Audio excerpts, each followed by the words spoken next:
So there are 5 levels of intuition. Level 1 is basically everybody. Sometimes you get the intuitive hit, you're not sure if you should listen to it, you have a lot of doubts around your intuition. It's like a hit or miss, right? Level 2 is when you recognize, okay, my intuition is working. You can acknowledge that there is your intuition trying to help you, and you can see that sometimes when you follow through, it works.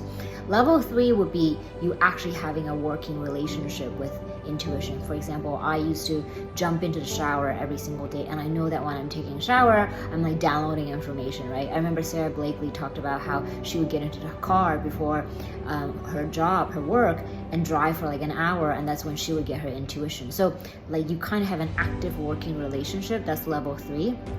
Level 4 is like, okay, you're really starting to become a master of the intuition. Like you know the mechanism of how it works, and you also follow it consistently with your action. And so then every time you get into a hit, you're like, okay, I got it. You have the result, and you see that in your real life, right? And level 5 is the ultimate level, right? This is the level that I want to teach you how to have, which is like, I have a question in my mind.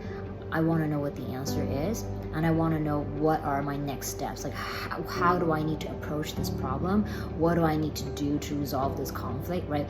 And where do I go in order to create this level of success? So you can just ask, and then your intuition will be like, okay, step 1 is this, step 2 is this. Like you can get the answers from yourself, from your higher self. Okay, so in the upcoming workshop, Intuition on Demand, this is what we're going to go through together. I'm going to teach you how to go from level 1 to 2 to 3 to 4 to 5. So ultimately you get to level 5 where you actually can find the answers to the questions that you have, especially if you're like a business owner, or if you're a parent, right? You're in a relationship. We all have questions that we want answers to, and you'll be able to ask yourself and have intuition be your ally, confidant, and coach. Okay, so I'll see you at the workshop.